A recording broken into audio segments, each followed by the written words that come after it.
Yesterday we discussed David and Goliath, famous story. Who was David? Now he's a major player on the scene. And thus, Vayhi kechaluto ledaber el Shaul, we're in chapter 18, verse 1. When David concluded his short conversation with Saul, identifying him as the son of your servant, Yishai of Bethlehem, v'nefesh Yehonatan nikshara b'nefesh David v'ye'ehav vehu. Yonatan kinafsho. And Jonathan, his soul become bound up with the soul of David. Jonathan loved David as much as he loved himself. And on that day, Saul said, David is going to remain here. He's a great warrior. He's a great person. I cannot possibly send him back to his father's house. And maybe this is a chance for Saul, like Shmuel was saying yesterday, to maybe take sort of control and become sort of the father of David. I won't let him go back to the house of his father. And Yonatan and David, they made a pact with each other because they loved each other. And Jonathan took off the cloak, the tunic he was wearing, and he gave it to David. And if you remember, we've spoken numerous times going back to the cloak, the coat that Shmuel wore, that his mother made for him and would bring him a new one every year, to the cloak that Saul was wearing, or Samuel. It's unclear, and the cloak was ripped. And Samuel said to Saul, just like that was ripped, the kingship is going to be ripped away from you. And here it's symbolic that the crown prince, Yehonatan, is giving the cloak, giving his coat over to David, because David is going to be the one who's going to inherit the mantle of leadership, not Yehonatan. And that symbolizes their friendship. We of course, foreshadowing towards the future, but it symbolizes their friendship, their partnership. Umadav viad charbo viad kashto vad chagoro. And he gave them to David, along with his sword, his bow, his belt. David b'chol asher yishlachenu Shaul yaskil v'yishmereu Shaul al anshe milchama v'yisimehu Shaul al anshe hamilchama v'yita b'nei cholam v'gam b'nei abdei Shaul. And David went out successfully with the troops. Every mission he went on, he was successful. He was in command of all the soldiers and all the troops and all the servants. Everybody was pleased with him, with David. And this is what I mentioned the last couple of days. David is charmed. Everybody loves David. Saul in the last chapter, back when loved David, Yonatan loves David. Everybody's charmed. Everybody is blessed when they're with David, when they're with David. And when David came back from killing the Philistine, so it's here it seems like it's for the specific Philistine Goliath, or maybe it's just generally more warriors in the future, because there would be many of them with the Philistines. Likrat Shaul Hamelech betupim besimcha uvisha lishim. So when they would come back, the women of the towns would come out singing and dancing. They'd have their instruments to greet King Saul. Vata'anena hanashim hamit sachakot. And as the women were singing, as they were dancing, they sang and they said the following: Vatomarna, Hika Shaul be'alafav v'David be'rivivotav. Saul has slain thousands. David has slain tens of thousands. And not surprisingly, if you look at verse 8, Natnu David revavot v'li natnu ha'alafim va'od lo achamlucha. And Saul, when he heard that, was very upset. I only kill thousands and David tens of thousands? What is this? All he lacks is the kingship. Vayhi Shaul Oyein et David me'o mahu v'hala. And from that day, Saul kept a jealous eye, his ayin.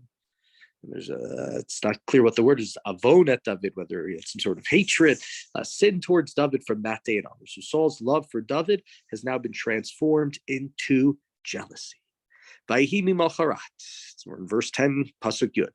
V'tislach ruach Elohim ra'a el Shaul ve'nabei b'toch habayit v'David menagem biyado kiyom b'yom v'achanit biyad Shaul. And it's the very next day, and the Spirit of God gripped Saul. Now, this is a contrast. This is not the Spirit of God like when he was incensed by Nachash HaAmoni a few chapters back in chapter 11 and gathered Bnei Israel and went to war. This is the Ruach Ra'ah. This is this evil spirit, this bad spirit, whatever it is exactly, we don't know. But it grips Shaul. David is playing the harp, and as he does every day, and Shaul had a spear in his hand. And Saul threw the spear, thinking to pin David to the wall. But David eluded him 2 times. Saul was afraid of David. Because Saul realized that God had left him, but God was with David.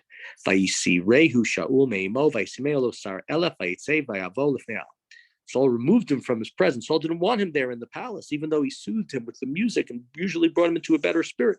And thus he made him a chief of thousands, of much more, to march at the head of troops. I want him away from me. And maybe it seems in some ways we can see that the intention of Shaul here is maybe David will be killed when he's in the front of battle.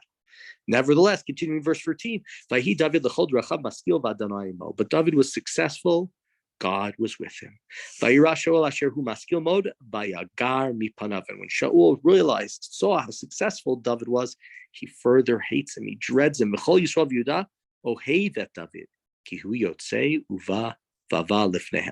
the rest of Israel loved David because he is the one who's going out to war. He's the one who's marching at their head. He's the one who's bringing back. That's the responsibility of the king. That's the responsibility of the leader of the people, going back all the way to when Moshe asks God for somebody who can be Yotzei Lifnehem V'Yavo, somebody who can go out and come back with them, which is where. And at that point, God tells Moshe that Yoshua is going to be the one. Let's say Tvilavo. And so all these generations later, a king, that was the job of the king. Shaul right now is not doing it. The person who's doing it is not the king. It is David. Vayomer Shaul, we're in verse 17. El David.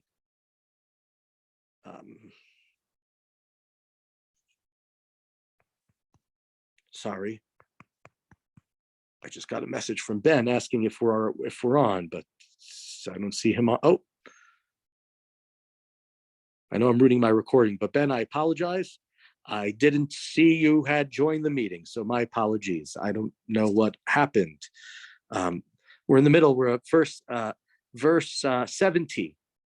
So my apologies to everybody there. Vayomer Shaul al David hinei biti hagdola merav ota tein lach lisha. So Saul says to David, my older daughter is Merab, that's her name, and I want to give her to you as a wife. Chayali leven chayil, but just one thing. You have to be a great warrior. Vihilachem milchamot Yisrael, and you need to come and you need to fight the wars of Israel. If you want to be the if you want to have my daughter's hand in marriage. But Saul here doesn't really want David to marry Michal, as we said earlier, as it seemed to be earlier, but here it's more obvious. Saul says, I don't want to be the guy to kill him. All of Bnei Israel love him. Let the Philistines kill him. And that's his hope as he sends David out to war.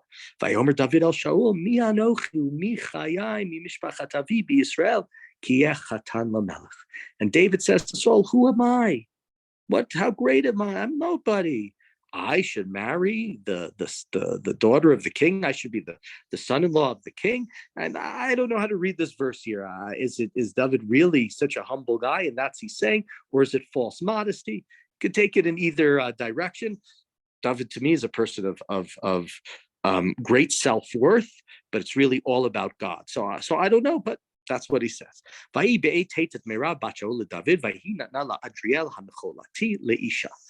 at the time that David was supposed to give Meirav, that Meirav was supposed to be given over to David, instead she was given over to Adriel as a wife, a different person as a wife. And so it's a little bit sounds like right, Lavan tricking, right, Yaakov. Here we have Shaul tricking David with daughter number 1. But nevertheless, if we continue in verse 20, Saul has another daughter, as we were told in previous chapters.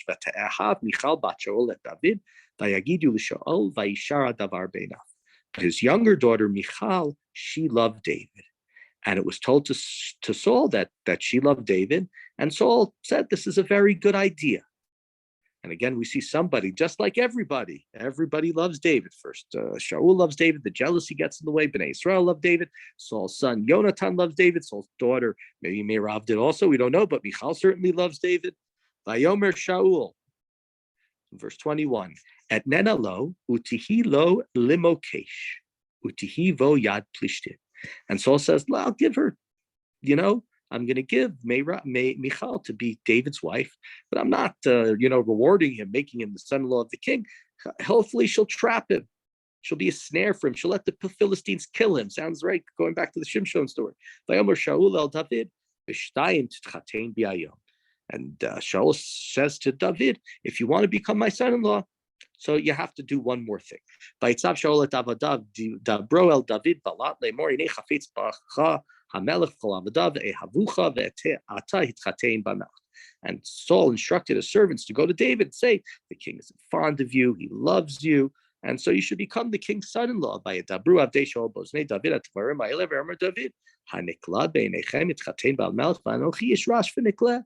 And again, when David hears this, he says, I should become the son-in-law of the king. It's not a small matter, and I'm just a poor man. I'm a simple man. I'm nobody. Shaul's messengers go back from David to Saul and say to him, David thinks he's a nobody. He should merit to marry your daughter. Vayomer Shaul, Ko tomru leDavid, ein chefetz lemelech b'mohar, ki b'mea arlot plishtim v'yinakeim bo'evei hamelech. So Saul sends him a message back. David thinks he's poor. He thinks he can't offer a good dowry. And that's why there's no bride price. That's why maybe he's acting this way. Maybe he's embarrassed. And so tell him, I don't need silver and gold. I have all these things already. You want a dowry? You want to give me something to have my daughter's hand in marriage? Give me the foreskins of 100 Philistines as a vengeance for the king's enemies. Obviously, if you're asking for their foreskins, that means that they are dead. And Shaul chashav lapilat David biad plishtim. But again, Shaul, why is he doing this? He thinks David's going to go attack 100 Philistines. It's not going to all at once, but he will die. So Shaul is sending him constantly to the front lines of the battle. We'll learn later about David. You see where David learns it from. Vayagidu avadav the David at the devarim ha'elev ashar davar b'nei David l'tchatein b'melech v'lo mal'u hayamim. So when David heard, all he has to do is provide Shaul with 100 foreskins of the Philistines. That sounded to him like a fine idea. And in a short period of time, David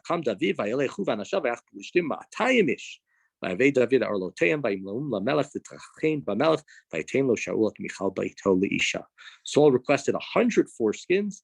David and his men went out and they brought him 200 foreskins.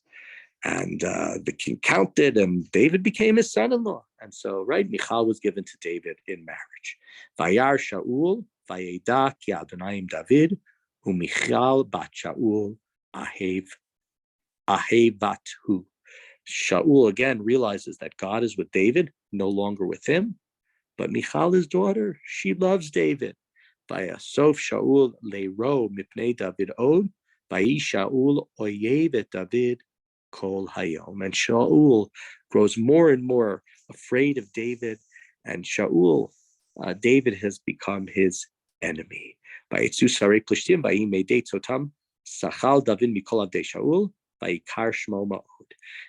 Plishtim, then they would march out to battle, and every time they marched out, David was more successful than any of the other officers of Shaul. He was the one who led the best battalions. He's the one who killed the most men. He was the one with the best strategies. And David's reputation gets more and more yakar. It gets more and more dear. It gets more and more respected. And so here we have a chapter. We talk different ways that Shaul and David came in contact with each other over the last couple of chapters, whether it be, David as the musician, whether it be because David kills Goliath when Shaul won't, but David in all respects, and in basically all respects, has replaced Shaul as the leader of Bnei Israel already at this time. God is with him, not with Saul. He's the one who's bringing Bnei Israel into battle. And everybody loves David except for Shaul. And even Shaul, who loves him, it's just that he's jealous and he's scared of him. And so we see already at this point, Shaul might sit on the throne, but the real power in Israel, it has shifted. It is David who is really the man running the show, and everybody around him just wants to be with him.